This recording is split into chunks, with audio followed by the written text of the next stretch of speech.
This is a HeadGum podcast. You got mail.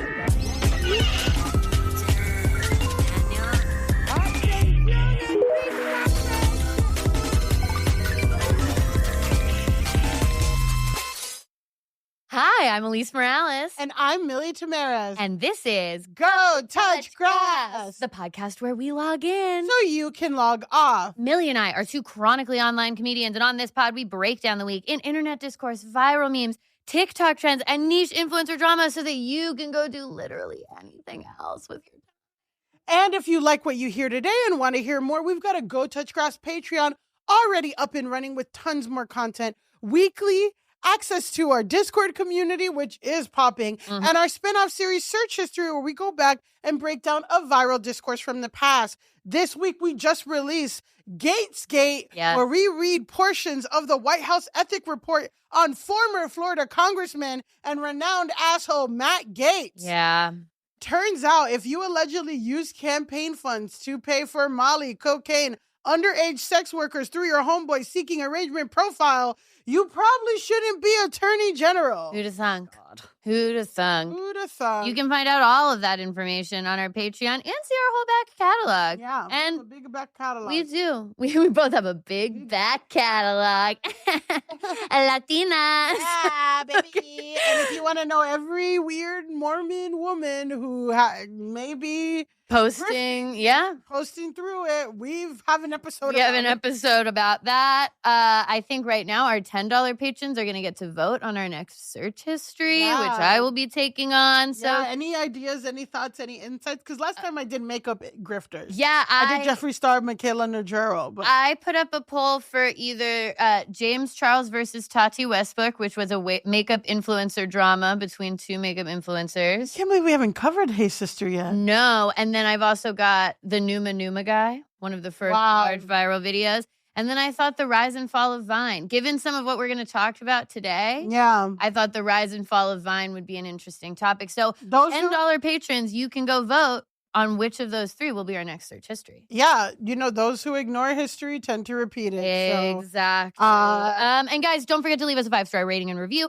We love reviews. We need to hear more of them, but really the best review is for you to tell your friends about the podcast. Tag us in a little story. We'll repost it. We're online. We're always online. That's the point of the show. And don't forget, now we're on YouTube. Wow. Just search for Go Touch Grass Pod, and you'll find full video recordings for our last 2 episodes there. We have all of our audio recordings with just a picture there, too. If you've already listened to those episodes, think of YouTube as a director's cut of Go Touch Grass. You'll get extended scenes. You're getting bloopers. You're getting behind the scenes extra of me telling Tino to be quiet. It'll be there every Saturday. Like I said, Elise edits the audio. I edit the video. Lisa's very particular, very polished. I let the mess in. Yeah. I let the mess in. You call me Marie Kondo. I love mess. I love mess. So that's what you're going to find on YouTube. And we're so excited to be over there. And now, Finally, we have a very special guest joining us today. Extremely special. Our first guest of 2025. Our first guest in our new studio. This is a dear old friend of the pod who you've seen on Netflix and off Broadway, honey, with his hit solo show, Less Lonely, produced by Elliot Page, by the way. BT Dubs. He's written for Our Flag Means Death, Tuca and Birdie, and was named one of JFL's 2021 New Faces of Comedy when JFL still was back when JFL was relevant. Back when it happened, and when it was still popping. And that voice that you just heard, it's Jess Tom. Woo! Jess. Thanks for having me. Wow, welcome. How does it feel to be our first guest of 2025? I want to say I feel a lot of pressure because this is the best things are going to be. Wow. Yeah, actually, not because of me, but just at large. That's so true that you are our last guest before Trump takes the last office. guest of the Biden administration. The last Biden admin guest. That is so true and so dark. And it's so interesting because now I've been watching The Good Wife, and it's interesting. I know, because watching media and stuff through the Obama goggles. And then, how things have turned. Oh, we didn't know a thing. We didn't know anything. We didn't have a clue. We were dancing and singing. We were dancing and singing, and then Trump came, and then Biden. So I'm very curious to see how media has changed during the Biden administration. And now that we're going back to Trump, I'm just very curious. But Jess, talk to us. Jess, you are very online.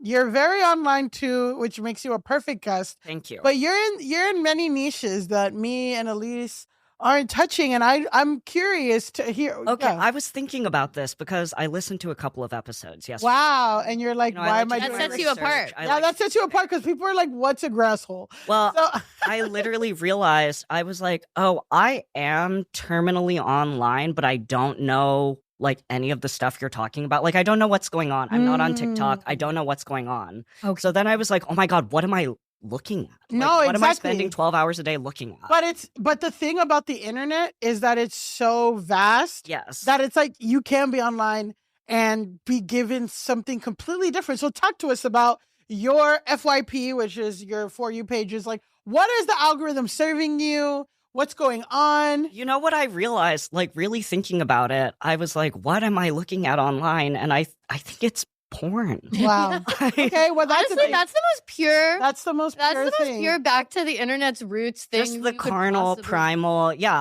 Can I- original purpose of the internet. Can I say in Florida, you want to go watch porn, you got to scan your ID. You got to scan your ID to watch Pornhub and YouPorn. Not that I know, not that I checked. But When I but was for visiting research for the family. podcast, For research for the podcast, Actually, you have to scan your ID to go look at porn. So that's just fucked. did you do it? No, I went on a different site. Oh, hell. you I went on. VPN'd I didn't VPN. I didn't VPN. My phone has an STD right now for all the weird things. Like I am chatting to singles in my area. No. Absolutely. Senior women, Yeah, horny old seniors in your women. area. Wait, It's 'cause- like fuck ugly girls, and I'm like, I'm trying to do that right now, but you won't let me. I mean, fucking myself. I don't know if that joke was. I don't think I'm ugly though. Guys. No, you're Yeah. beautiful. And We're give all- that we're straight all to beautiful camera, girls Millie. here. I know I'm not ugly.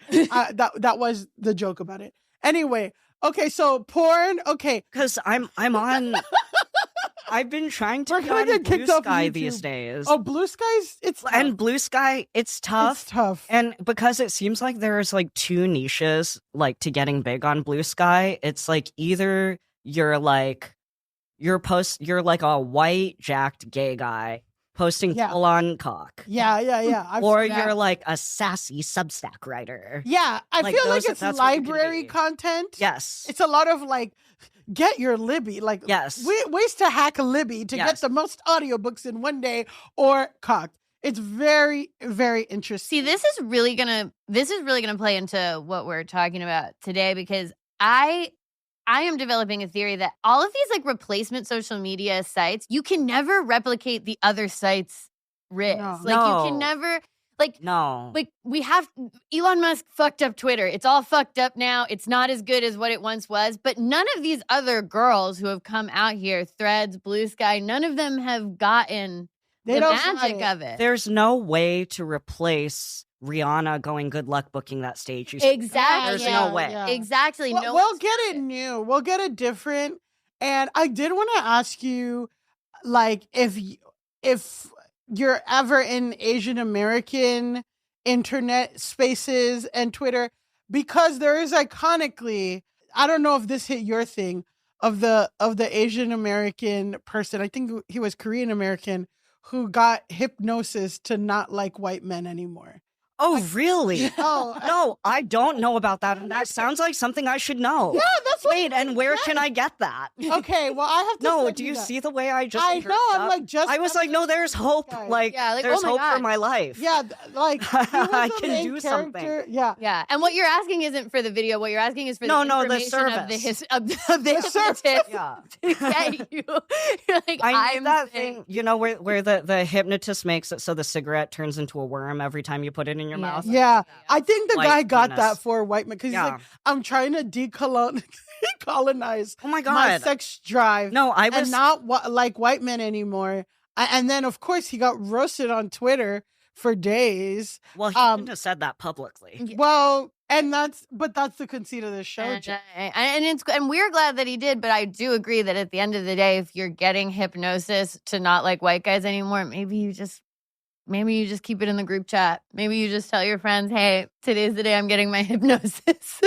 I need to know everything about this. I was literally going to use the excuse of only seeing gay stuff, and now I'm seeing... This is how bad the algorithms have gotten. Wow. That I was not served this when that is content directly for me. I know, I'm kind of disappointed. And when I'm talking about like hip, cool, Asian guy, I'm telling like the tattoos are red. You know what I'm saying? Like that genre, it's giving red tattoos, hypersigilism, like tattoos. Red and black only. Yeah. So I'm really surprised, but you know what? That's what we're doing important work here. We're doing important. Jess, you gotta know about the Korean American guy. And our work is only getting more important as we get into what we're discussing today, because you said you're not on TikTok. I bet the TikTok algorithm would have known to show it to you. Yeah, the TikTok algo would have known, because that new oil, that gold that is the TikTok algorithm, I bet it would have known. I'm like really, like maybe I sign on to TikTok every like 2 months. Like I'm really not on there. I pride myself in remaining totally obscure to the TikTok algorithm. Unknowable to TikTok. Yes, I'm like, you don't... Like, I let it show me videos of white women pouring spaghetti out over their marble countertops, yeah, which I mean, really hate. Yeah. I really hate that, but I'm like, but it doesn't matter if you hate it.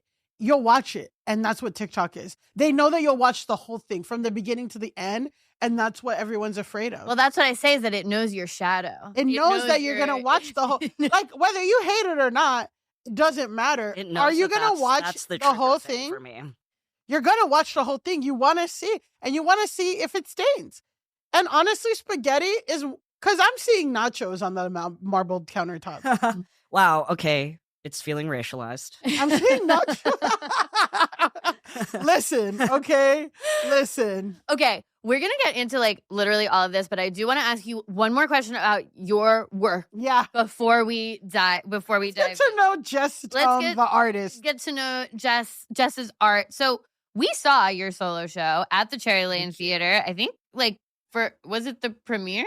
It was something. It was a big. It was a bigger. It was one of the fancy. Anybody who's anybody in queer comedy. Yeah, and Millie and Elise. Well, a lot of people think I'm queer because I did get blocked by Randy Rainbow that special day. I mean, it doesn't take much. But for our listeners, tell them a little bit about the show, your process of creating the show. How did you get linked up with Elliot Page? How did it eventually become an off-Broadway production? Give us like the quick synopsis of how that show and what is Less Lonely. Okay, Less Lonely was my off-Broadway show. I did it first at Cherry Lane a couple years ago, and then last year at Greenwich House Theater. We saw it at Cherry Lane, I believe. No, we didn't. We saw it in the Greenwich House Theater. In the Red Circle. Wait, okay, the Red Circle. We saw the Red Circle. Then I got it. You saw the cool one. You saw the good one. Yeah, it was so cool. It really like pushed the limits of like what I feel like stand-up could be. Yeah. Because it wasn't so stand-up, it was beautiful. Yeah, I remember the visual for everyone listening at home, Jess on stage, but there was like a very cool red dot background that was very striking. It was a red dot optical illusion where if you looked at it from a certain angle, it was a perfect circle. And then if you moved, it like...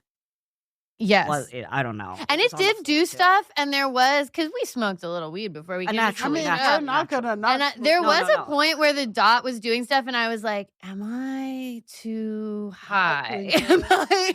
That's me basically like at a lot of things. I'm like, did I get too high for this experience? Yeah, I was like, is this my chronic incurable dry eye doing something for at least it's been a while since you mentioned it on the pod, your chronic incurable dry eye. Well, I've been really doing a lot of the different things that I need to do to keep it. Congratulations. Thank you. Thank you. I've got it unlocked. But let's talk about just the show. You had this dot, and then there was a show. Less Lonely was, it was born out of like a year of touring the stand-up show and trying to kind of figure out what it was and how to move it into a theater space. As far as like me and Elliot, that was kind of just trans magic. Like I met him.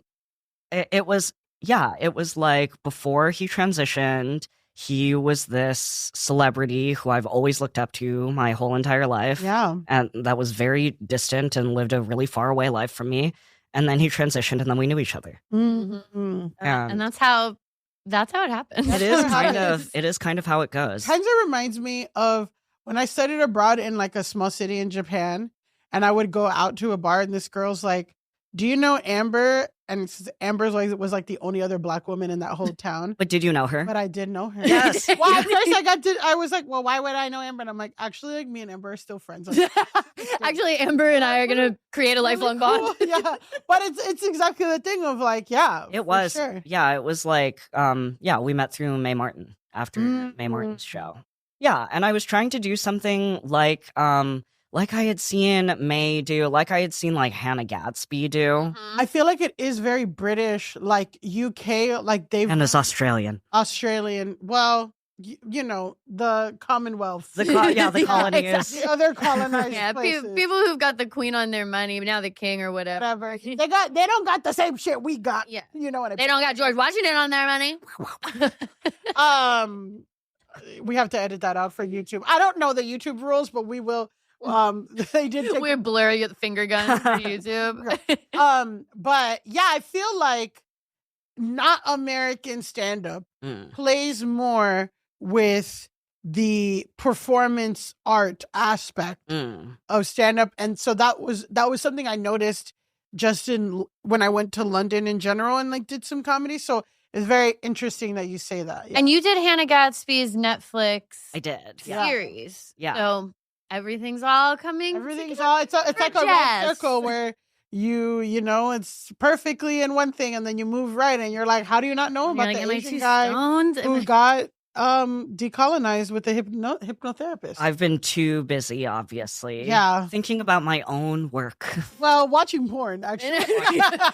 Watching so much porn. Watching so much porn. How could I look away? How could you look away, honestly? Well, don't go to Florida. Don't go to Miami and try to get porn. But don't go to Miami for so many reasons. Stay out of Florida, Jess. It's fun, though. But it's fun, but the porn thing is sad. Okay. So much porn is made. Sorry, I will. No, it's okay. Well, let's move on. That's crazy. No, it's so much really porn crazy. is made in Florida. No, and it's like if they put an embargo on orange juice in Florida. It's like, what the fuck? Sorry. Oh, speaking of R.I.P. What's her name? Anita Bryant. Anita Bryant. Bye. Sorry, I didn't. That wasn't in my thing. Oh, she's like J.K. Rowling round one, I guess I would say. She was like a Florida orange juice queen, Patrick Queen, who was like anti-gay. Yeah, she was like Harvey Milk. Yeah, she was like originally famous for just being like a beauty queen who sold orange juice, and then she started, guess what it's called? Save the Children, of course, and it was like a super homophobic group, and someone threw a pie at her once. They did. Someone did pie her. We need to bring that back. I feel like it's still happening on Nickelodeon or something. I feel like Mr. Beast is hitting. I'm sure Mr. Beast is pieing people, but I think we need to do it for justice. I think we need to pie people for justice. That's right. Yeah, we need to pie up. Yeah, exactly. Pie up. There we go. Exactly. That might be the title of this podcast. Pie up. Pie up. Pie up. Okay.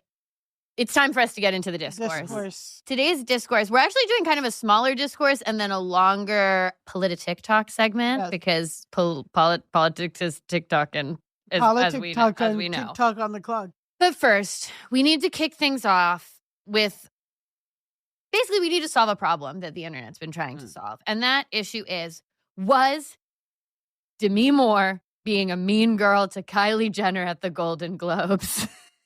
This is a huge question. Answer a big philosophical question. This is a huge question. This is crucial. It's really important that we get this locked in before we start this new administration and all this stuff that's happening. Like, we need to just solve this. What is going on? What is going on between Demi Moore and Kylie Jenner? So, did either of you guys watch the Golden Globes? Are you watchers of awards shows in general? No, sorry. Okay, it's totally fine. You don't need to have watched the Golden Globes to understand. But Elise love an award. I love an award show. I'll watch every single one. God. You watch the CMTs? You know what? That one I miss. That one I will miss. For some reason, I got because I did one red carpet for MTV something. So I get invited to the CMTs they're like, honestly, come to the CMTs. Wait, I'm sorry. I don't know what that is. Country music television. Oh. Yeah, they got to be. It's the white supremacists. I'm sorry. It's not white supremacists. They just will never give a black person an award. Anagram. No, they just are mean to Beyonce for some reason. And to Boozy, too. And And Lil Nas X. And Lil Nas X. But we don't know why they're doing why. We don't know why doing they're doing that. it. Could be for any reason. Anyway, so you don't watch Golden Globes. Elise does. Okay. What happened? So for some background, Demi Moore is there for starring in The Substance, which she would then go on to win Best Actress in a Musical or Comedy. She got the Golden Globe. She gave a great speech. It was lovely. Timothée Chalamet, also there for playing Bob Dylan in A Complete Unknown. He's at a table with his co-stars, Elle Fanning and Monica Barbaro, and his longtime girlfriend, Miss Kylie Jenner. How long have they been together? I would say a while now. At least 2 years. Okay. Yeah, like it's standing the test of time. At least 2 years, I would say, because remember when Club Chalamet, when we were doing our pilot for this podcast in summer 2023, Club Chalamet wrote that diatribe saying like, it's not true. Like when they were seen together at the US Open. Club Chalamet had already like been upset, and that was in the past. That was in the past because we covered Club Chalamet because Club Chalamet, we found out she was 57 because she said she was almost at 9/11. Yes. And go back and watch our pilot episode if you want to hear all about that. And honestly, yes, we've been doing this for a while. No, you guys do deep research. We really do into shit You're that is connecting so the stupid. threads. That is into truly, truly deranged shit. And that's kind of what we're about to do. So they've been together, to answer your question, they've been together for 2 years. Right around there, at least. Because she was with him throughout the filming of all this movie. Anyway, the discourse all started with a video, which we are now going to watch. And I will narrate as you guys watched for the listeners to kind of take it all in. Yeah. And if you're watching on YouTube, you're just going to see the clip. Yeah, if you're watching on YouTube, you'll just see the clip. Okay, so what we see in the video. Demi Moore comes over to Timothée Chalamet's table. She says hello to Elle Fanning. She says hi to Monica Barbaro. She congratulates both of them. They hug. Is she going to say hi to Kylie? No, she skips Kylie, goes right to hug Timothy, and she leaves. We see Kylie put down a phone in selfie mode. That is the video. So, from this video, the question was asked, is Demi Moore being a mean girl to Kylie Jenner in this video? I can break down just like a few fundamental questions that started going around online. Was she purposefully ignoring Kylie? If so, is that mean girl behavior? Does Demi Moore know who Kylie Jenner is? If so, did she realize that was Kylie Jenner? Is it possible to be a mean girl to Kylie Jenner? We can start anywhere with your guys. I have one question. Can you be a mean girl if you're in your 60s?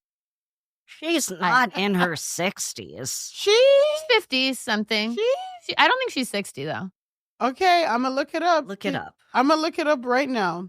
I think she's like 50. She was looking pretty smooth. I mean, that's just bitch 62. Oh Really? fuck, she looks amazing. That's the substance. And that's Love the is my substance. life. That's the She looks substance. incredible. Whoa. Yeah. And- But she was in her 40s when she was married to Ashton Kutcher. That's true. I'm going to go ahead and say that I did not understand the substance at all, not knowing that information. That she was 60. Yes. Yeah, 'cause no, you're like, because what I is was this like, hot she's woman, fine. Like, Whatever. Yeah. No. She's turning 50 in the substance. That's like the birthday Well, that happens. And shit. and we all should Should've hope to have careers where we're playing ourselves, turning 10 years Younger. younger and acting like that's old. Yep. Yeah. Yep. Okay. Okay, then in that case, But can you be a mean girl in your 60s? my immediate number one, you can be a mean girl in your 60s. But number two, my immediate response seeing that was, I was like, I don't think she knows who Kylie Jenner is. Like, I think it's a thing, you know, she's like, you know, when you see your friend and then your friend's girlfriend. Yeah. I'm like kind of, yeah. I feel like it's even less than that. It's if you see your coworker's girlfriend, like, Right. what is your expectation? And not even because they're not even coworkers. I Yeah. would say if you're at a work conference Yes. and you see someone from an adjacent company that you've heard of and you go say hi to them, but you don't say hi to the girlfriend, like, is that mean girl? Also, she's winning in that moment, right? So she has just won. She has just won her award and she's basically going around and like getting congratulations from like her peers. Yeah. My personal feeling is that I think if you sat Demi Moore down and said, do you know who Kylie Jenner is? She might like say yes. If you're like, she's the Kardashian with the lips and all this stuff. She would say yes, but I don't think that all the Kardashians have the lips. Famously for. But I think that, like, I think Demi Moore does technically, like, it's in her mind to know who she is, but I don't think that in that moment she realized that was her. Like, I don't know that she knows that she's dating Timothée Chalamet and that's her date. And when you think about, like, when Demi Moore came up in, like, especially Hollywood or whatever, she's probably so used to the guy who's at the best actors table just having a random model next to him. Like Totally. she hasn't, I don't think that it registered to her that that was Kylie Jenner, whether she knows who that is or not. Also, you cannot try to take a selfie with somebody when they've just won an award. Like, it's just not she the was time. trying to take a selfie. So that's what people think because her phone is, she has her phone up and it is in selfie mode. And so people, one of the discourses is like, Kylie's clearly reaching to get that selfie. And then Demi Moore just like talks to everyone on either side of her, but not her. And I'm just like, and people are like, that's mean girl behavior. I don't like that, blah, blah, blah. And then other people are like, whatever, fuck it, it's Kylie Jenner. I'm just like, I don't think that she was purposefully skipping Kylie Jenner or doing anything other than just trying to congratulate the other actors at the table. Yeah. She's 40 years older than her. Yeah. Like, what is she At gonna least, she's had a career for 40 years. She lives in the suburbs. She doesn't hang around 25-year-old Kylie Jenner. Like, she her doesn't kids know. are older than Kylie Jenner. Her think kids so. are like in their 30s, so it's not even somebody that like, oh, they grew up together. I would also say this speaks to like the internet, like niche, where it's like she could be the biggest celebrity to many, many Yes. people. She's, I think, the 4th or 5th most followed person on Instagram in the world, after 2 soccer players and Selena Gomez. But who the fuck Demi Moore? Demi Moore knows all the managers, all the like. It's a business thing. That's the thing that like TikTok and social media sometimes can like not It's flattening. It's putting them on like the same level. yeah, and Yeah. it's, When really it's like, not. was your mom a mean girl to Kylie Jenner? Yeah. No. Like, No. And I also, because this is something I suffer from, is like, sometimes if I see someone in a context that I'm not expecting to see them, 100%. it's just like, 100%. I'm just like, who is I that didn't person? remember Anita Bryant's name, and I was trying to spit on her grave. yeah. And you're like, who was that? That lady. Elise said Anita Hill the other day. I did say Anita Hill instead of Anita Bryant on our Patreon if you want to join the Patreon. Very different. Yeah, very different. Very different. One's a friend of the pod and one is not. Yeah. But I will say, you brought up her kids, Yeah. Demi Moore's kids. Tallulah Willis took to Instagram story the very next day Oh, God. to say, nipping this straight in the bud. We spent New Year's with Elle, speaking of Elle Fanning. Oh. So connecting with her after a win was a very organic thing to do. This angel was in total shock and delight, moving through a warm room of well-wishers. There is no snub of any sort, and had she seen Kylie wanting to congratulate her, she would have fully given her the time and space. Literally just give it a break and let a gal enjoy her accomplishments. And I'm like, yeah. I know, but guess that it's giving Meghan McCain. It's giving, why are you in your parents' business? Where's your life? Let's get your shit together. Why are we so obsessed with mommy? What's going on? Because that's the meal ticket. Well, How you can keep living your... Oh, if I wish that my mother was in such a position that she was being accused of being a mean girl to Kylie Jenner, and I was living off of that career. If there was discourse about my mom, I'd post. I know, but it's like, I would post. yeah, I guess I don't know. I Wouldn't guess defend like your mom, Millie. I would defend my mom, but the way it's like, we did, I don't know, the Russian, I feel like my mom was not icing out Kylie Jenner, like y'all are tripping, but I don't know, the long statement of like, well wishes, she would have made space. I'm just like, girl. Can I say this? Yes. I'm pro mean girl. Okay. I think that things are you were too sensitive to put the headphones on. But you're pro mean girl. I didn't say I was pro loud girl. I said I was pro mean girl. So what does that mean to you? I think that I love a bitch. I love like I don't even think this is not about Demi Moore and Kylie Jenner. Like at all. I know we know you like to get stepped on. I think I do. That I do. I like a good smack around in the face. But I think I like a mean girl. I like somebody who has strong dissenting unpopular opinions and like isn't afraid to express like Megyn them. Kelly. Exactly. Like Megyn Kelly, Meghan McCain, Meghan Trainor. Meghan Trainor. But I think there's something I don't know. I feel like I'm walking a line on this discourse, but I think there's something to this like trying to take down a mean girl discourse. Oh, We're trying to label Girls somebody girl a mean girl, and mean which girl. is it's like villainizing a woman. You're like, what did this woman do that was bad? Well, I do think that there are like so many different internet monikers for types of women who you're not supposed to be and that you can be labeled and that's bad. So it's like, you're not a girl's girl. You're a mean girl. You're a pick-me. You're like, there's just so many different things. And I do sometimes feel, obviously the early 2000s were like such a vicious and cruel culture. Like, I'm not saying that we need to go back to that, but I feel like the pendulum has swung in such a wild direction where now you can't even approach a negative comment about anyone without people being like, wow, that's really mean. I remember I was looking at the comments. I think The Cut did an article about how Katy Perry's Woman's World song was bad. Yeah. And all the comments are like, wow, tearing down a woman. This is really nasty, blah, blah, blah. And it's like, people are allowed to say art was bad. A magazine is allowed to say a song is bad. It's a lot of conversation that's happening now because people say that about people who criticize Beyonce or people who've been criticizing Karen Bass as mayor with the reaction with the LA fires. It's like, what is actual criticism? What is based in sexism? What is based in racism?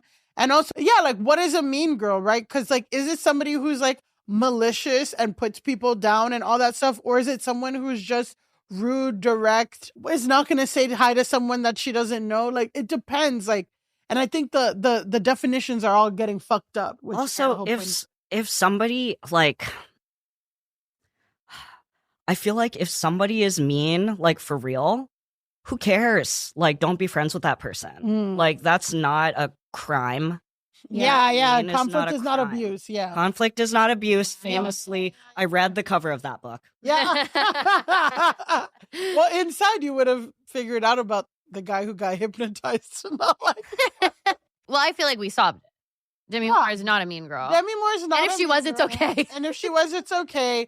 Just wants to get stomped on by Demi Moore. Demi, if you're listening, and she is on the YouTube, and she's on the YouTube, and you look amazing. And thank you for subscribing. Yeah. But this, I feel like, segues us personally into what will be our longer segment, because where do many of these discourses take place? Where are many videos being shared today? Where are the mean girls and the girls and the pick-me's all cavorting around online? It's TikTok. And today we do need to update on the TikTok ban. We call this segment PolitiTikTok, and it's been earning its name for a while. So, Jess, you said you are a TikTok lurker, but you're not a TikTok. Like TikTok is not a cornerstone of your online presence. Unknowable to TikTok. I'm not even really a TikTok lurker. Like, I actually feel like, for the past 5 years, I've been feeling this external pressure to like be on TikTok, post things on TikTok, and I have almost been waiting for this moment. Like, I waited long enough, and now I don't have to do it. You waited out. Like, I feel like I did that with Clubhouse. Yes. Mm-hmm. Like, I missed and I did it with, what's the one where you have to take a picture in like 5 seconds? Oh, Be Real. Be Real. By the way, that's cult behavior. That's what they did in NXIVM to train their cult people. They would have people text you, like respond right now. And too, yeah. So Be Real, I fell off of just because I can't have too many things going on. But TikTok got me. It was fun for a little bit. I will say. Very French. I mean, I know you are on TikTok, you use TikTok, you post on TikTok, but You're not like a huge. I'm not like posting a lot. Yeah. I would say probably of the three of us, I'm the most TikTok pilled. I've got a monetized TikTok. Good for you. And sorry. And I know. It's actually really good money. I use TikTok a lot. I post on TikTok. I actually have more followers on TikTok than anywhere else. Wait, how much money are you making on TikTok? Okay, well, so here's what I'll say is that when I like first monetized my TikTok, it was a backlog of like everything I had ever made. So the first check was for like $700. Again, I don't have like a huge TikTok or anything like that, but that was like a couple of videos that had over 1 million views and whatever different qualified. And then for the past couple of months since then, I've made like $200 a month pretty consistently. So it's like, and you're not like going. I don't have a million. Yeah, you're not like doing it. No, I'm job. You're just kind of like in the same way that I feel like you'd be doing Instagram. Exactly. And here's what I will say is that the same video on Instagram doing better. So I have more views on the video on Instagram. My Instagram is also monetized. I made like $30 instead of like 200. So it's a big difference. Well, we'll get to that. So let's talk about where the TikTok ban is at right now. So as a reminder, we've talked about this a couple of times, but the TikTok is set to be banned in the United States on January 19th. That's one day before the inauguration. Let's do the I'm kidding. Storm. After like a bunch of back and forth in the courts, it went to the Supreme Court, and the Supreme Court heard oral arguments on Friday. We are recording this on Monday, January 13th, just so that people know, because like they're actively listening to arguments. Things could change by the time the episode comes out. But people who like are court watchers or whatever, I'm seeing a lot of like mainstream media outlets saying that it seems like they're poised to uphold the ban. And then I'm seeing some other people say it seems actually more 50-50. We can't really tell what they're going to do. But my personal feeling is it looks like it's happening. It looks like it's going to be removed. So as a reminder of why, U.S. lawmakers say that TikTok poses a unique national security threat because its parent company, ByteDance, is a Chinese company. And the laws in China are such that if the Chinese government asks for sensitive data, the company would technically have to hand it over to them. And this could be used, according to the U.S. government, for intelligence gathering operations, et cetera, et cetera. Let's talk about that first point first. It's giving World War II Japanese internment camp. Ooh. I mean, but with TikTok. Yeah, but way stupider. Yeah, I'm like.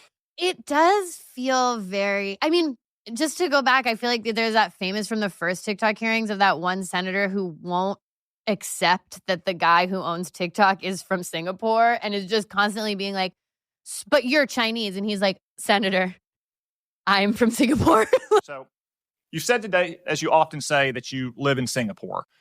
Of what nation are you a citizen? Singapore.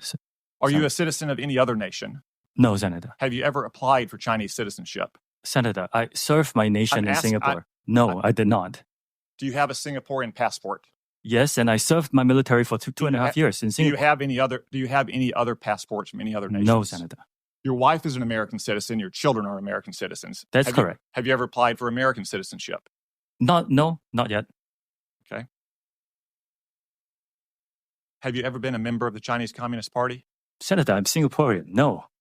It's just like, it does feel like this is racially motivated. 100%. I will say that before Rupert Murdoch could own like Fox and all that stuff, he had to renounce his Australian citizen. It's like a thing where it's like, if you own a major company in America, you have to, like, it has to be owned by a U.S. citizen. Okay, what about Elon Musk? Well, he's a citizen of the U.S. Because he's an illegal immigrant. He was. He's H-1B visa. I'm just saying, like, not that the racial bias is not there. Not that Senator Tom Cotton didn't say that. I'm also saying, like, in general, that is a thing that they've had to uphold about somebody, like, renouncing their, like, loyalties. And we talked about, it's the same it's the same security concerns. That Instagram, that, Twitter, that everything about, like, the data gathering and stuff. But ultimately, the U.S. doesn't care if that data could go to the US government. But, and I mean, I don't even know if legally it can, like, if Facebook can take stuff and give it to the US. There's like even some proclivities there. But with how Chinese government is operated, like they do, you have to give anything that they want. So that is the quote unquote, like the conceit. One of the conceits. I guess my feeling is like, China literally makes our phones. They like, if you're gonna do this with TikTok, then okay, they're like Shein, Temu, like all these, like any. Yeah. I guess my feeling is like, not only is it like, if the Chinese government wants my data, they can get it. It's that they probably already have it, and they had it well before I downloaded. So what you're saying is full embargo on China. Yeah, well, that's what they fucking want. That's what the right wing and Trump and all of them want. I will say tariffs and shit. I will say Shein. You can buy a dress on Shein. They might have your credit card information, but Shein, for the most part, can't get creators to send you a message the way that technically the Chinese government can to you. So that is like the argument against banning it. Do I think that it should be banned? No, whatever. But like, it is a security concern in the same way that a lot of this shit is, and like, whatever. Yeah, I guess I'm just like, I don't know. I feel like I used to be more, well, there are security things. And now I'm very much more like, I think they just want to fuck with China. I think that these tech bros want the algorithm for themselves because it's super valuable. I think all of this is just, and I think that a lot of these senators and people did this without actually truly understanding like what TikTok was. No, they don't know how to print a PDF. No, they don't know how to fucking, my grandmother had a Post-it note with written instructions on how to Google something. Mm-hmm. That's what these people, and my grandmother was more like, she like suddenly died 2 years ago, suddenly. But at the point at which she died, she was more mentally aware than the president of the United States. I mean, like, these people don't know anything. I will say that like a big number are like that. It's like a big number are like that, and a big number are like, they do know, and they're using it for nefarious reasons. Yeah. And then there are people who are concerned about security. And it's like all of them together have been this force that like is banning TikTok. Because I don't want to be like, oh, Republicans don't know. It's like, arguably Republicans are better at the internet than many. I mean, you know what I mean? Totally. And radicalization. Sure. And it's not just Republicans, like this past bipartisan, whatever. But if this was really just a security concern thing, I feel like you could pass a law around how the data is stored. Yeah. Like it doesn't need, the purpose of this law is that they want to sell it to the US because the TikTok algorithm is really fucking good. Yeah. It's doing better. It's the only social media app that's still thriving. Instagram Reels flop, Threads flop, Blue Sky, we don't know, Twitter, X flop. Not YouTube though.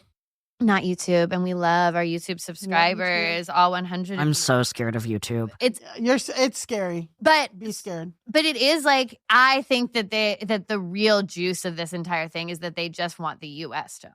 They don't care about anything, though. The one other point that has been made is that lawmakers have also specifically said that they are worried.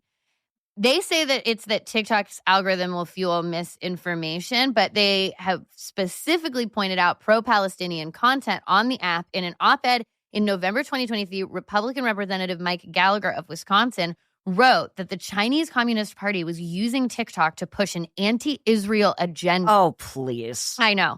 Saying, how did we reach a point where a majority of young Americans hold such a morally bankrupt view of the world? Oh. Where many young Americans are rooting for terrorists who kidnapped American citizens against a key American ally. Where were they getting the raw news to inform them of this upside-down worldview? The short answer is increasingly via social media and predominantly TikTok. Well, everything surrounding misinformation on social media is completely out the window now. Completely out the window. And we're going to get into like that topic more deeply. We are going to get into that. We're like super getting into that with the Grassful. Like, Okay, I want to say, number one, I'm not smart enough to really follow the discourse about like what so-and-so has to renounce before they own a major media company in the United States. I don't know anything about that.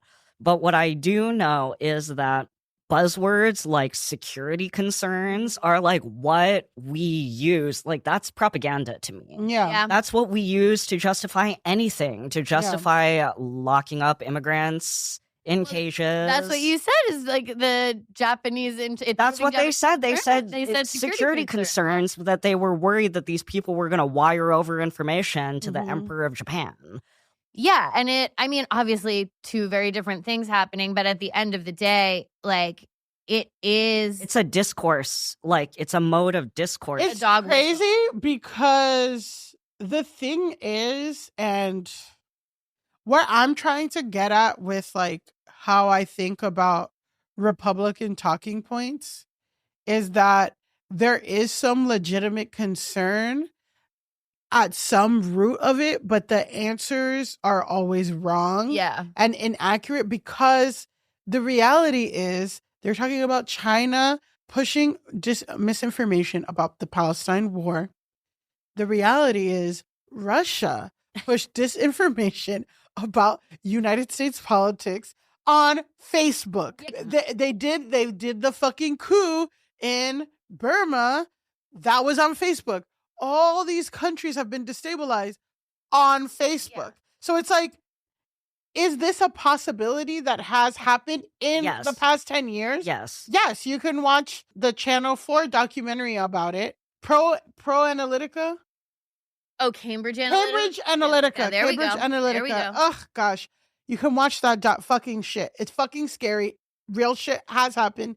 And that's why I'm not going to be like, I don't even, like, I get what you're saying, and I don't want to be like, that would never ever happen. It has happened. Totally. But it has happened with Facebook. Totally. And I want to be clear, I'm not talking about, like, Republicans. I mean, like, the United States. You're saying in general. Like, no, you're good. Yeah, like, good. But I'm saying, like, at the core of this fear is rooted in some reality. Sure. But the thing is that it has been pushed already for things that have, empowered and benefited us. And the potential that it has not benefited America, like that could happen, not benefiting Americans, is terrifying. That's kind of how I'm feeling about it. Is like, is there a real reason for us to try to learn more and understand more about how our data is being stored and like how data is used and whatever? Yes. Should we know more about algorithms and how they push information? Absolutely yes. But the most damaging shit I've ever seen in my lifetime from all of that happened on Facebook.com. And that's been proven. And that's been proven. And they didn't do anything about that. No. So that's what's wild to me. So what I want to get into now is just what actually will happen if and when TikTok is banned. So TikTok currently has 170 million users in the United States. It won't just disappear off your phone on the 20th. That's more than half the country. I know. Well, so what will happen is basically like the app won't be able to update anymore. So it'll just start to slowly become unusable. It's kind of unclear how long that might take. But TikTok has said that it will cease operations in the US on the 19th per the law. So even if you're using like a VPN or you're like trying to disguise your location, if you have a US phone number and it's attached to your TikTok, it will stop operating for you at some point. I feel like a lot of our like pop economy relies on TikTok. Oh, so much. Think about the music that's been discovered. I know. New restaurants, new all this shit. Like, and it's everything that's on the other social medias. Like a lot of it starts on TikTok. Totally. Yeah. And well, I like one of my side hustles is being social media manager for an app, and CapCut is also going to go away if TikTok is banned. And I'm like, this fucking sucks. Yeah. I really use CapCut. And that's one of the things that I feel so strongly with this ban about is that I do think it was a bunch of people, the people who understood in a real way what TikTok was, where they had other concerns where they wanted to get sold to a U.S. company. And then it was a bunch of other people like Joe Biden who they don't get that like these are people's businesses. These are people's jobs. These are people's livelihoods. So obviously there are influencers who make a living on TikTok as Morales. Not a living, but I'm gonna miss my $200 a month. Well, that's like I was saying Trump gave $1,200 4 years ago, and people are still holding on to that. Yeah, you can miss your $200. I'm gonna miss my little check that I get from TikTok, and I think that there's been, and this is just online discourse in general, but there's like been a huge callousness to anyone who's like, I'm losing my job because of the TikTok ban, where people are like, then you should get a real job. Just go to another platform, and it's like, we all know that they're not all the same. No. What has juice on one doesn't work on the other, etc. They don't pay the same. Monetization is different on every single one. And like, unless you have like a Lego job, which is like a job of Lego. Firefighter, policeman. Yeah, exactly. Like construction worker. Then your job is fucking fake too. If you're just some guy who pushes buttons and sends emails all day, why is your job more valid than like an influencer who does lifestyle content? I don't know. I think this comes around to even though like there's all kinds of people on TikTok, obviously, and all kinds of people making money on TikTok, it's a feminized thing. To be an influencer. It's a feminized thing to be on TikTok. So it comes around to like, this doesn't matter because a woman is doing it. Well, that's like at the core of a lot of our fucking things. And, totally. And it's interesting. Like that is a huge right-wing shift, is that like going to college is a feminized thing. Yeah, I mean, I think that that's such a good point, where it's like, even though there are so many men who are influencers and like really famous influencers, again, like Mr. Beast, Logan Paul, all these dudes, in people's minds, when you think influencer, you think of a young woman, and like there's no one society respects less than a young woman. And they think, again, they're like, oh, you don't do anything all day. All you do is take selfies. Not knowing that usually it's like a multi-million-dollar. And also, you're looking at the fucking selfies. You're the one on here. If it wasn't a real job, you wouldn't have the app on your phone, and you wouldn't be scrolling, and they wouldn't be it's because people are looking at the stuff. But to put even like influencers aside, there are also a ton of small businesses that operate on TikTok, either through the TikTok shop or because people follow them on TikTok. There are currently 7 million small businesses on TikTok. That's not that. I think that's a total number. So some of that's obviously not the United States, but like it does feel kind of like basically Congress walking into a mall and being like, all these stores are shut down. Find new premises. I mean, they're doing that already. Like that's I'm a big Etsy girl. Etsy has gone totally the way of the wind. Really? I didn't realize that Etsy has been it's Amazon-fied, yeah. Wow. Amazon dropship. We've been having to talk. We've been talking about like we got to do a dropship episode. Yeah, because it's like all like shit. It is. And it's really hard to tell now like what's actually cool. Yeah. Well, what's actually handmade and shit. Well, it's that thing they keep calling about like the in-shitification of everything. Mm-hmm. Like everything is becoming shittier and worse. And I do feel like for all its problems, I do think that TikTok has fucked with people's brains in a way that's not good. You don't agree. No, I was going to say that I think that I think it's a double-edged sword because I think TikTok has been a huge proliferator of this like misogynist turn. Yeah, I mean, like it's. I feel like that's on YouTube though. Oh yeah, definitely. I didn't say not on YouTube. I didn't say exclusive to TikTok. Not exclusive, but I think it's on there. Misogyny is going to be everywhere. Fair enough. Fair enough. It's not a perfect platform. You hate women? We hate women. We just said we hate Mean Girl. And follow us on YouTube.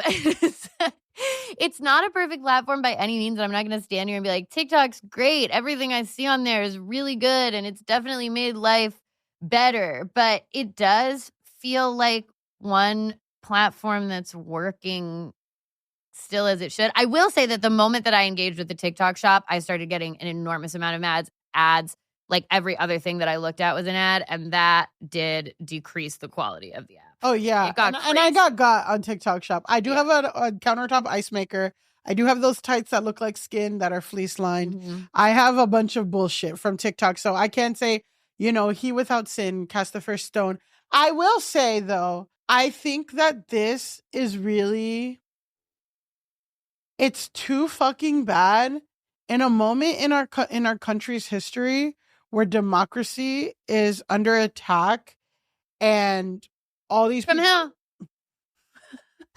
who? I don't know. It's just a vibe I'm getting. Yeah.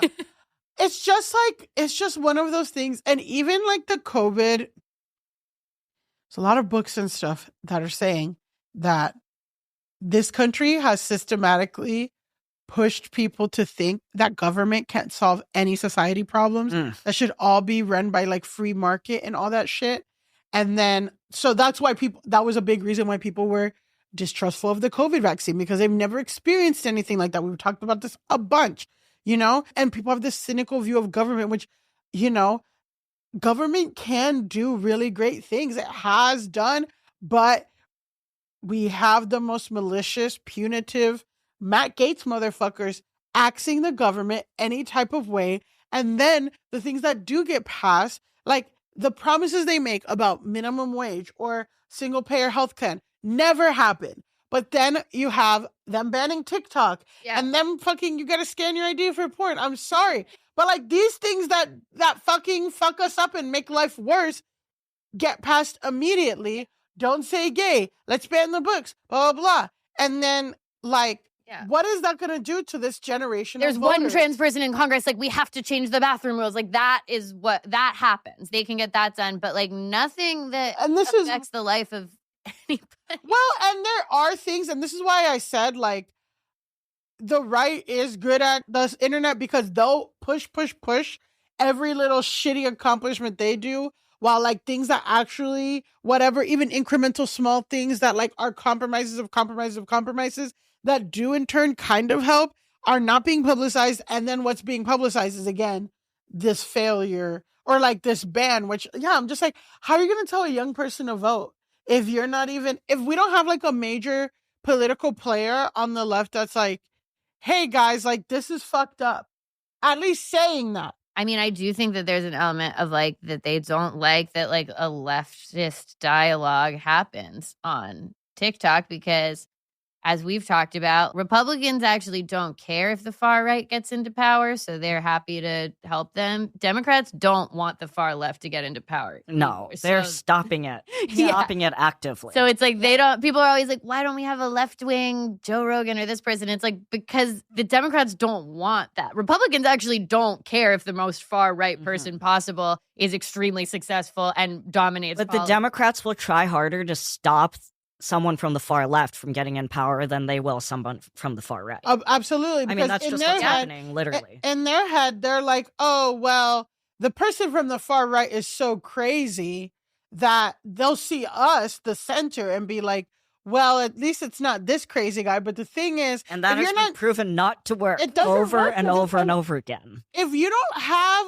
a basis or something to show, like, this is actually what this government could do, and like this is whatever, and you just have things moving to the right, fucking tons of content that is like, I'm gonna fucking make bread for my husband for scratch, even though he fucking sucks and doesn't clean his house. That's one thing a lot of people are talking about. If I go on TikTok right now, it's all young people being like, it's crazy that in my lifetime, I've never seen legislation get passed this swiftly and bipartisan, and it's to do this thing that is fucking dumb at a bare minimum and is harmful on a different level. Whereas like no one can afford a home, price of eggs, blah, blah, blah, no, universal health care. Like everything is so messed up, but we can't aid on any of the issues anybody cares about. We can just ban TikTok.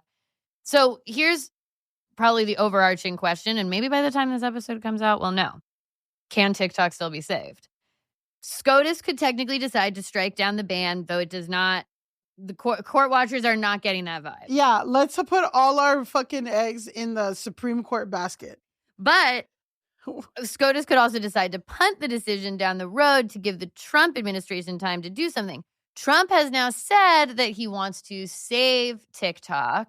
He's the one who originally created the ban. Trump doesn't know what happened 5 minutes ago. He is living in the moment, freely, fully phone down, just vibing out. I think Barron told him to keep it, so now maybe he'll keep it. Is Barron on TikTok? Probably lurking. He's probably lurking. The I like my suitcase thing coming out. He went viral. Yeah, he had a viral sound. And then he was getting kind of harassed at NYU for that meme for a while. Yeah, that's what's going to happen.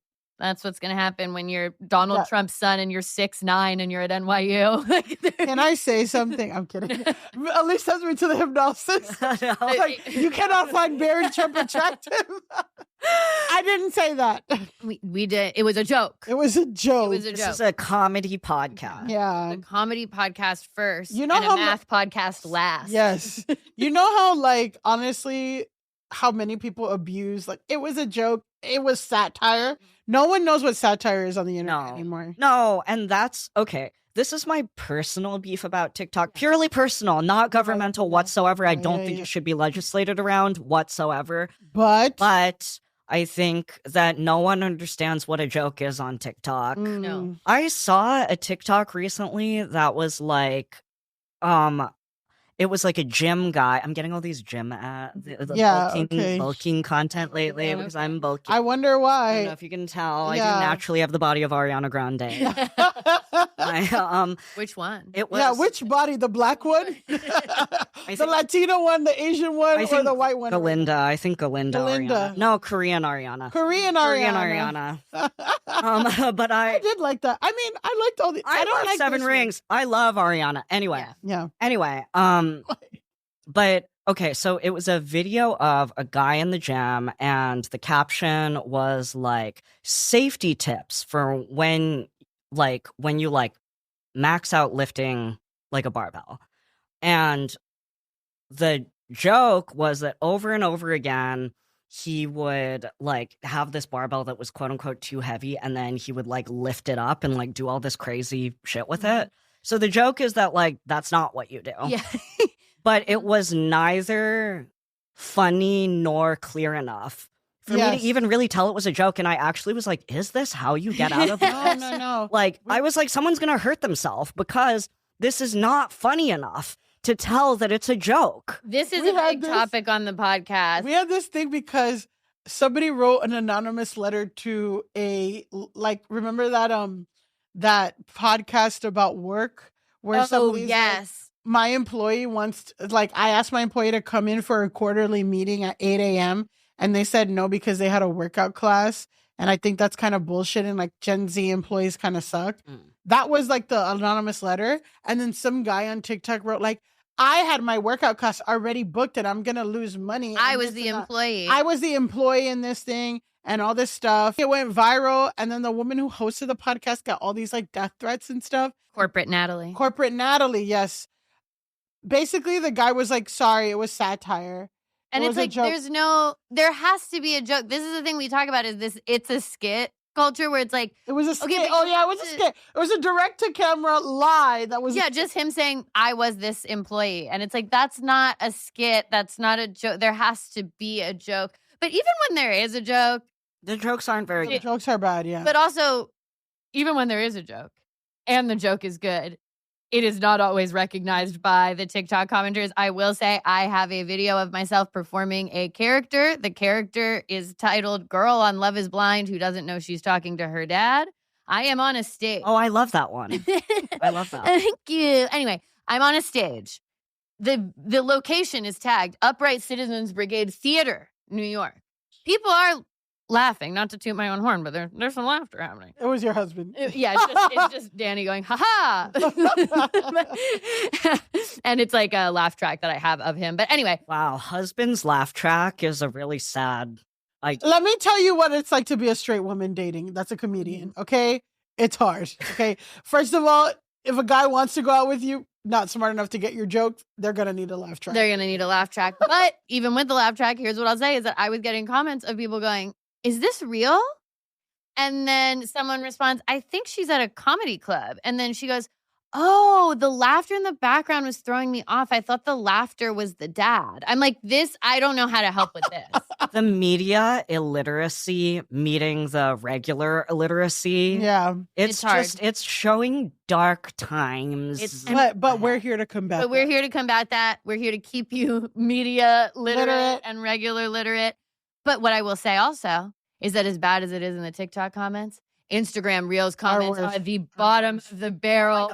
Worse. Are you wrapping up? Because I'm gearing up. I'm gearing up. We're wrapping up because now that Instagram Reels has been invoked, it's almost time for Grasshole. I will just add a couple last minute things about what could happen here. So Trump has said he wanted to save TikTok, but it's all in Clarence Thomas's. I know, literally. He wants the court to pause the law so he could pursue a political resolution. If the court does do that, it would grant him a 90-day extension to try to do one of his famous deals and get everything's worse out. But guess what? If he fucking passes, like he doesn't let TikTok get banned, he's gonna win for like 80 years. I do think it's funny that like he could end up doing something immediately that would get him good press, and also that in this one instance, the fact that the Supreme Court is beholden to him in a way that it's not supposed to be could actually be helpful to us because he asked them not to do it. He could try to get the law reversed, which would mean Congress would have to repeal the legislation. That's kind of tough because it passed super bipartisan, but also a bunch of new people have been elected who live up his ass. So maybe, again, it's like all of these nefarious systems could work one time to save TikTok. Before it ruins everything. He could also tell the DOJ not to enforce the ban and decline to penalize companies that make the app available. But then it's tough to know whether like Apple or Google or the app stores want to take that on and be like technically in violation of the law with a promise from Trump, who's like the least trustworthy person in the world, that he's not going to pursue them. Yeah. So that's where we stand with TikTok. And now I think it's time for us to move on to another app. Yes. Perhaps a darker app. A darker app. Guys, thank you for that. Thank you for that introduction. Guys, we're going to wrap up the episode with Grasshole of the Week, which is our segment of our show where we choose one person this week who needs to go touch the grass the most. They need to touch grass, connect with nature, log off. Mm-hmm. This podcast is, a little over a year old, and I'm frankly shocked that after nearly 60 episodes, it has taken this long to crown this person the nominee of Grasshole, when this person is a Hall of Fame Grasshole. Mm-hmm. Up there with J.K. Rowling, 50 Cent, and of course, Elon Musk. 50 Cent, if you don't know, if you know, you know. 50 Cent is a terror and needs to log off. But Grasshole of the Week is Mark Zuckerberg. Wow. Yeah. And that's a thumbs down. That's a thumbs down. Dislike. First of all, I don't know if we're going to post a picture up here on our YouTube, but Mark Zuckerberg is currently in a fuckboy rebrand, and he's rebranded so hard with his curly fro and long gold chain that people are speculating that he is indeed getting divorced from his long-term Asian wife. It's just, Mark Zuckerberg is my least favorite Asian fetishist. I know. Well, most favorite Asian fetishist, Luigi Mangione. Wow. Luigi, and that's what listen. Mark wants what Luigi has so bad, growing the hair out like that. They all want what Luigi has. They all want what Luigi has. And guys, I will say this is kind of an update. Like, Luigi is getting the letters that people are sending and replying to them. So he's replying to the letters, and I'm saying this is my fucking prediction. He's gonna be married, whether he's in jail or not. In the next year, he will be married. Yeah, he will be married. Prime candidate. Well, you guys already did the episode about the influencer who dates the felons. So yeah, the inmate. It's not hard, and he could do better than He could do better than Asher Vino. Asher Vino, yeah, bitch, he could do. I'm kidding. Well, he can't fuck famously, so I'll care for him. Yeah, I'll nurse him. We will nurse. I wonder if he can eat. I'm getting into broth. You're getting into broth. I'm getting into broth. We're gonna figure it out, Luigi. Turmeric. Oh, turmeric broth. Oh, for his spine. Yeah. Okay. Anyway, back to Mark Zuckerberg. So on January 7th, 2025, Mark Zuckerberg donned his curly fro, oversized T-shirt, and gold chain, looking like a white guy from Davie, Florida, circa 2007. If you know, you know. I will say, I don't want to say he looked like my first boyfriend, White Mike, who had gold teeth, but they would be in the same. They would be in the same audition. White Mike, I know, who only dated. He famously said he only dated me because he was like, I had DSL. So the core wound, guys, core wound. That'll happen. No, that'll happen. I get that. You get that. I get that. You know, I get. You get that. Okay. Anyway.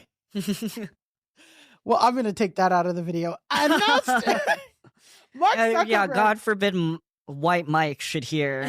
Oh, White Mike is in jail or Walmart right now. Right now he's in jail or Walmart. That's the only thing. So he announced in a 5-minute video, Mark Zuckerberg, that Meta would be ending its fact-checking program and shifting policies around content moderation. Specifically, this is the quote from the Meta website. Starting in the US, we are ending our third-party fact-checking program and moving to a community notes model. We will allow more speech by lifting restrictions on some topics that are part of mainstream discourse and focusing our enforcement on illegal and high-severity violations.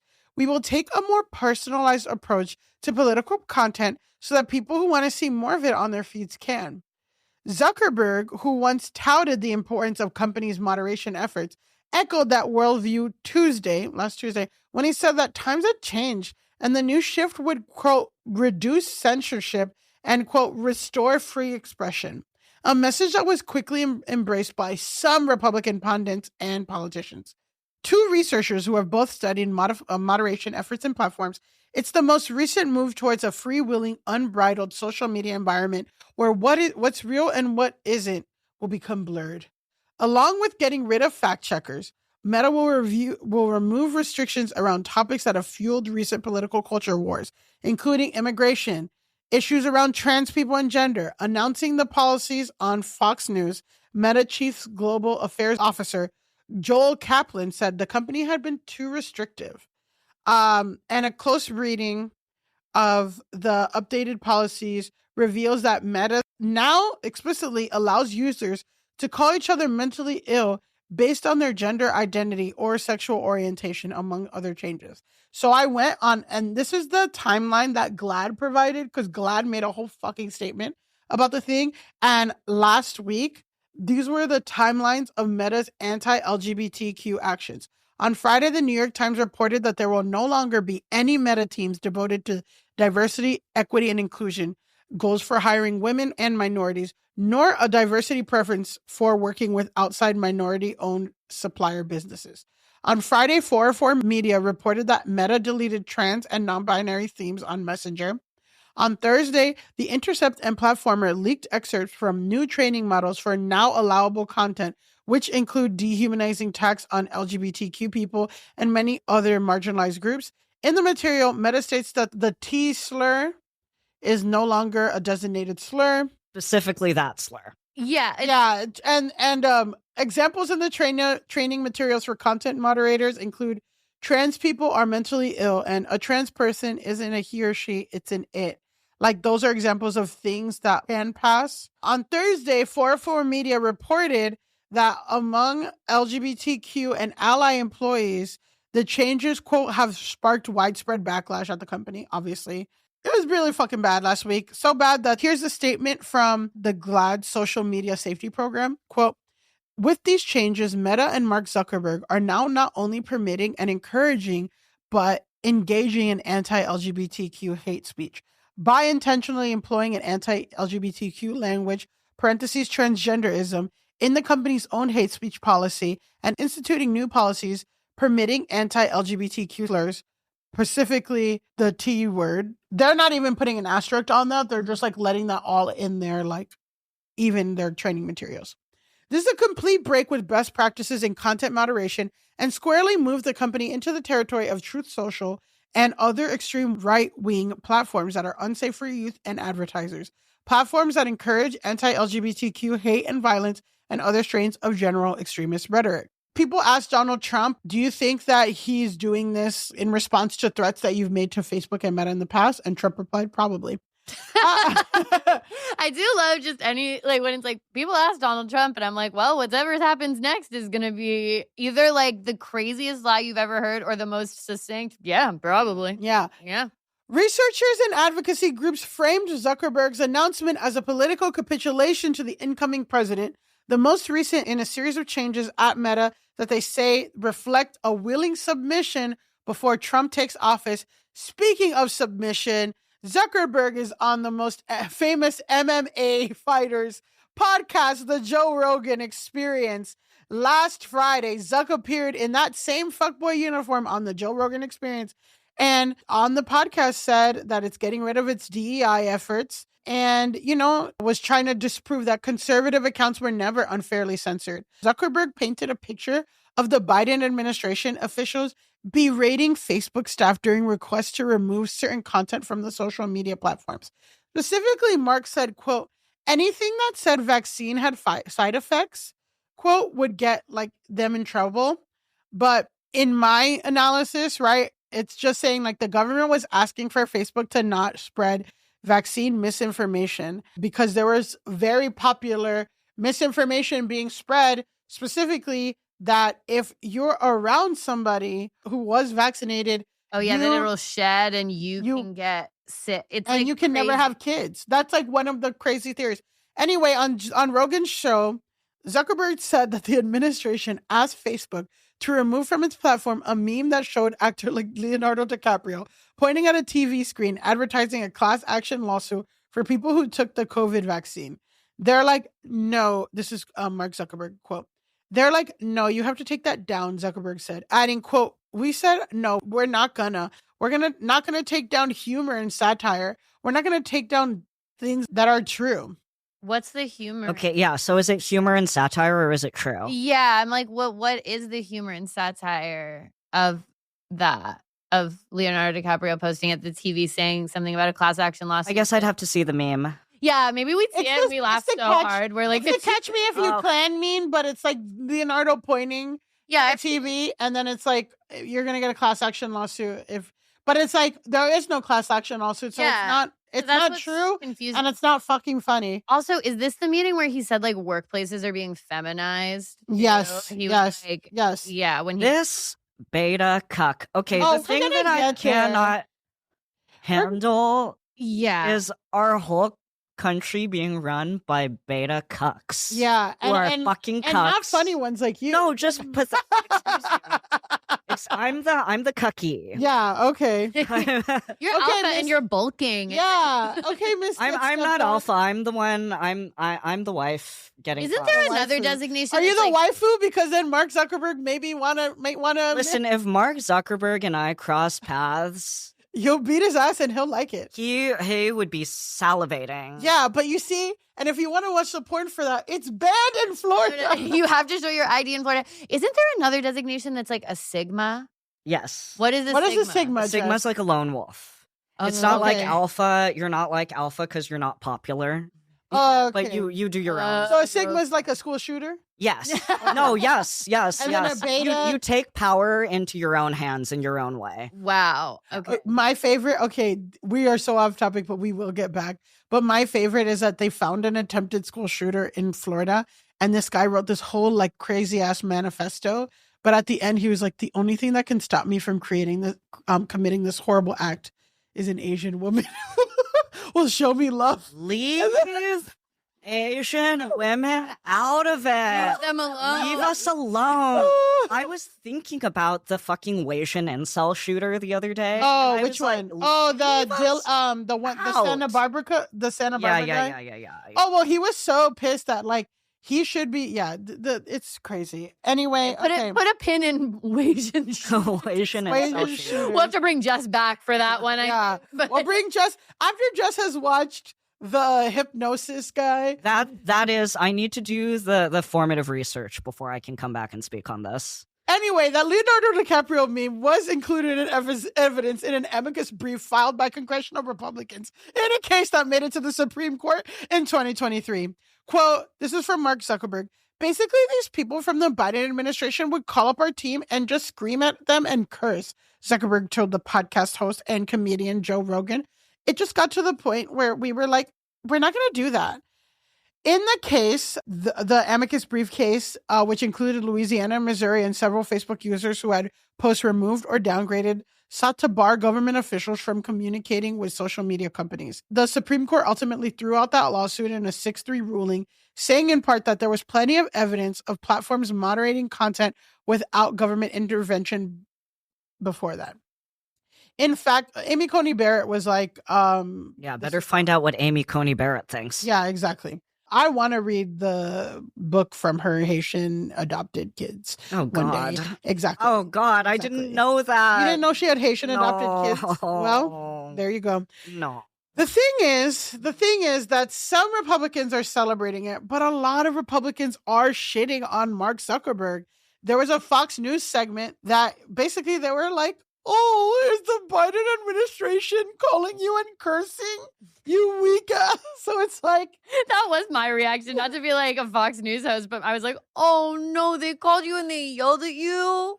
So it's like the people on the right hate him and the people on the left hate, because the right doesn't trust him because they feel like no, it's and not because censored, he and the spent left... the past like 20 years pretending to be this liberal San Francisco guy. Yeah. It's like, yeah, you can't fucking...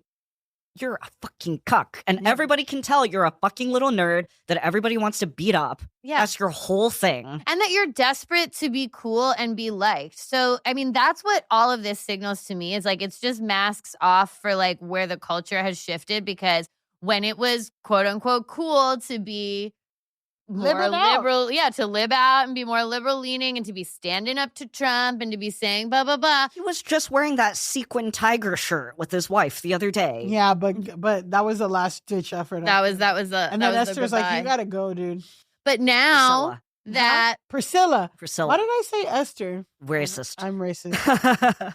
I'm sorry. Yeah, commenters, let us know why Millie said Esther. What you think. But it is like he's a weather vane type. We all know why you said Esther. No, I'm sorry. One day we'll talk about how I had a white woman pretend to be Asian to leave me hate comments. That did happen to Millie once. That's part of Millie's lore. We have to continue talking about Mark Zuckerberg. Out of it. Yeah. Sorry. Okay. That might be the title of episode, is just leave Asian women out of it. Leave the women alone. Leave Asian women alone. Okay.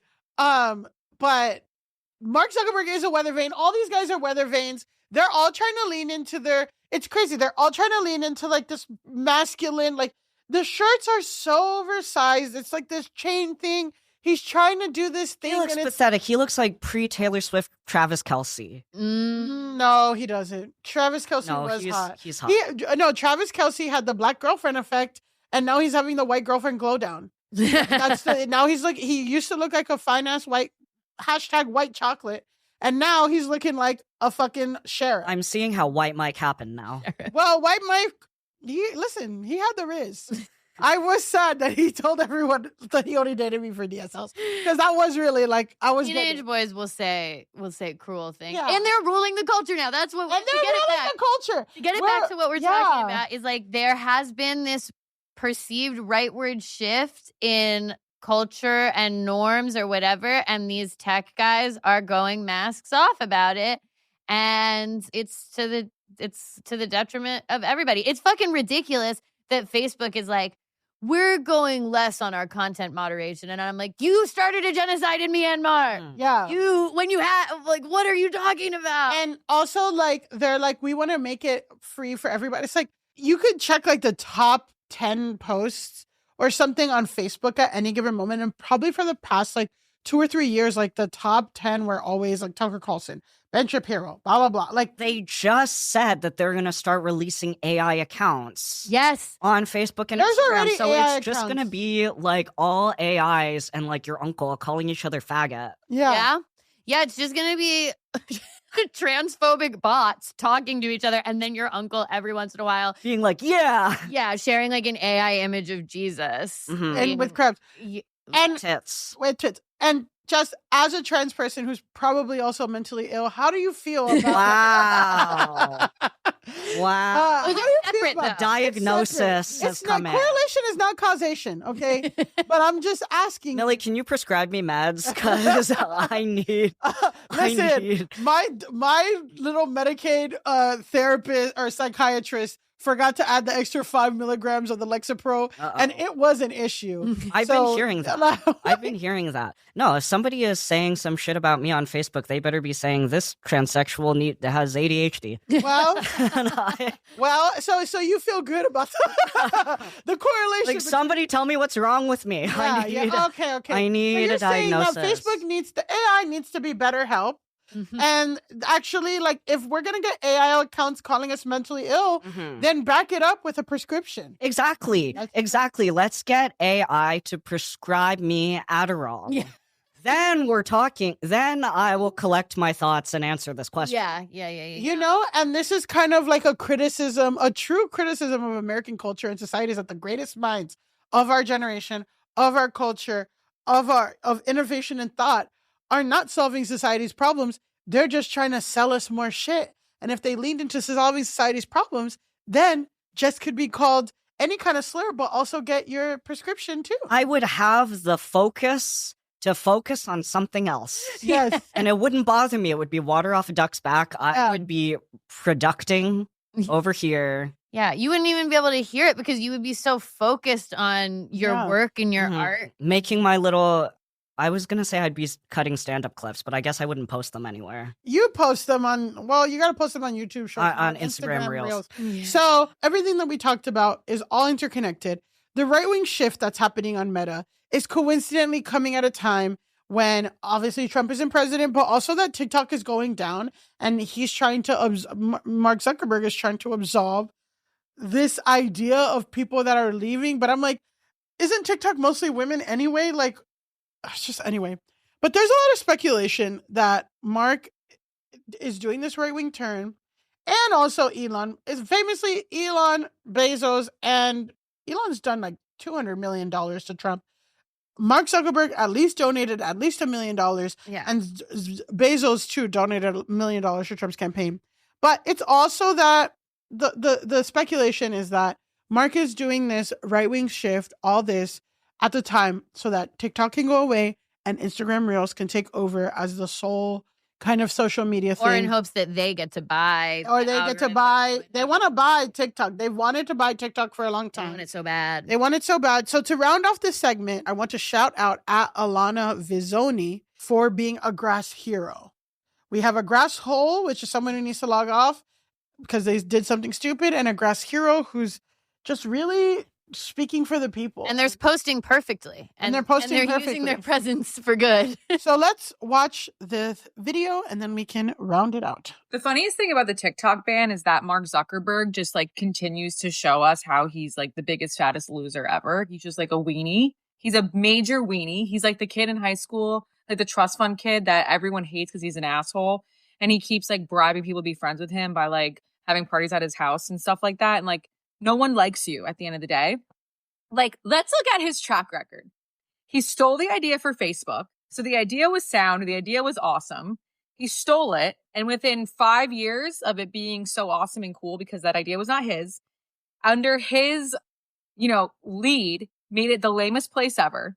Then Instagram comes up. It's so fun, so cool. He buys it. Now Instagram is inusable. It's not usable. Instagram is the worst place on the internet. Like, no one wants to be there. It's so lame. It's not positive. It's inauthentic. It's just lame. He did that. It wasn't like that before. It was like that after he bought it. And now he's such a big Weenie Hut Jr. that he has to buy his competition through back doors. He's lobbying, being a little snake loser. And if TikTok does get banned, no one's going to want to hang out with you still, Mark. No one wants to hang out with you. Like, people are like, I'd rather delete Instagram than go over to Reels and TikTok. Like, you are such a loser. Like, what you're doing is so lame. Not to mention the countless businesses that are going to suffer, the countless people that are going to lose jobs in social media, blah, blah, blah. Like, you are the biggest loser in America. Like, you are such a fucking loser. But see, this is the pattern of what is happening right now, is that it's just like the stupidest losers on earth who have a lot of money buying other people's shit and then ruining it. Yeah, it's truly like, that's revenge what's happening of the over nerds. and over and over. But they're not nerds. Nerds are smart. Yeah, because they're not actually like inventing or creating things. That's the thing with the Elon of it all. He's a fucking idiot. Yeah, he does. He's actually hasn't created anything or whatever. He just uses his money in a way to like fund other companies that have already been doing things, so he can proposition the white female employees to have his children. We didn't even talk about this Elon playing video games thing. Oh, which is yeah. that's what the where internet he- discourse I've been on. Where he like Pay somebody. But yeah. it's that he went around saying that he's in the top 10 players of this game, and then he streamed himself playing it, and it was clear that he like didn't know how to play it. at all. Like, it's not even like he's not that good. He just didn't know how. See, I thought you were talking about how he's been caught using his alt accounts. No, Adrian Dittman. I know about that too. No. This is that he's been paying somebody to play video games on his behalf, which is also like, then this is the fucking thing. It's like, you know what? You're a fucking businessman. You have all these, and you have fucking 15 kids. If you're not good at a video game, that's fine. You're also 50 fucking years old. I wouldn't expect you to be the best fucking player of this video game. It's just fucking stupid. Like, why would you lie about that? Why would you go on live and then immediately disprove your own lie? You're so stupid. Like, it actually, like, makes me insane to know how stupid. It's not Revenge of the Nerds, it's Revenge of the Losers, like she was saying. And it's people, I always say that it's like, Taylor Swift's core wound is that she was not popular in high school and she used it to fuel a pop career and to become a pop star. They have the same core wound, but they're using it to tear down the American society and democracy in the world. Between men and women. Yes. Well, and I'm also like, they have this huge chip on their shoulder that they didn't fuck in high school or whatever. But I'm like, do you know how bad sex in high school could be? Like, I'm just like, it's fine. Like, it's actually probably good that you didn't have sex in high school. Like, move on. You're in your 50s. You're in your fucking 40s and you have that stupid fro that's from Istanbul, probably, you know, plugged up. And I was actually thinking he should pull his bangs back and let us see. Oh, the hairline? Show us the hairline. I thought it was a little long. Show us your hairline. No, he's gotten some, you know, we know he's visited Turkey. He's gotten a visit from Turkey. So anyway, Mark Zuckerberg, for the crime of ruining democracy, ruining our 20s, killing all the media companies, then trying to get TikTok banned. Well, successfully probably getting TikTok banned. And also for that stupid fucking outfit and haircut. Mark Zuckerberg, go touch grass. Wow, Jess, an incredible episode with an incredible guest. Thank you. Why don't you tell our listeners where they can find you online? Not on TikTok. Not on TikTok and not at the gym. Not on TikTok. I am on Mark Zuckerberg's Instagram at Just the Kid. That's JES the Kid. On Elon Musk's Twitter at Jestom. That's JESTOM. And if you exist in real life, I am coming to Boston. I'm breaking a new hour. Wow. In February, check my Instagram or Twitter. So radical of you. Oh, and I'm on Blue Sky at Just Tom for all the gay guys and Substack writers. Highly recommend seeing Jess live, you guys. One of the best we've got out here. Radical of you to go to the straightest city in America. I'm terrified of Boston, but I'm excited to come. Well, welcome Jess to Boston, all of our Boston listeners. Guys, you can find me on Mark Zuckerberg's Meta, Pandalise. On TikTok at Elise Navidad for as long as we got it, up until the 20th. Get it?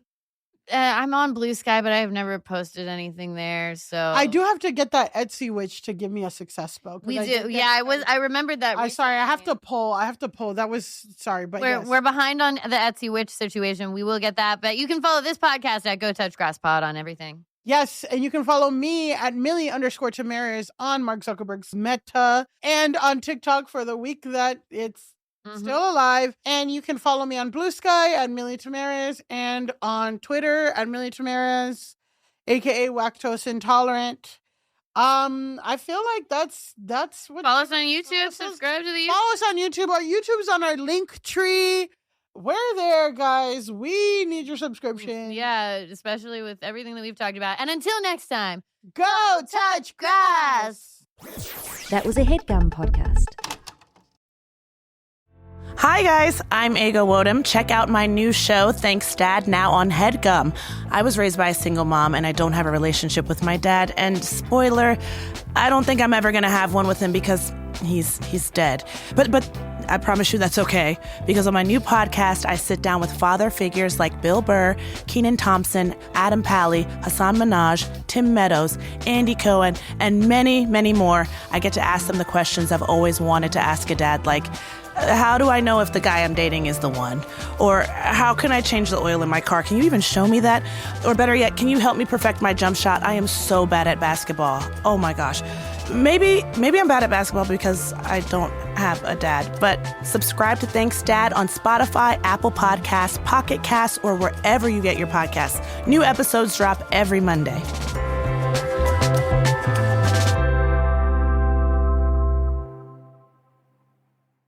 Hey, it's Nicole Byer here. Let me ask you something. Are you tired of endless swiping on dating apps? Fed up with awkward first dates and disappointing hookups? Girl, same. Welcome to Why Won't You Date Me, the podcast where I figure out love and how to suck less at dating. Each week, I get real with comedians, friends, and celebrities about their love lives. We swap dating horror stories, awkward hookups, and dive into the messy and wonderful world of relationships.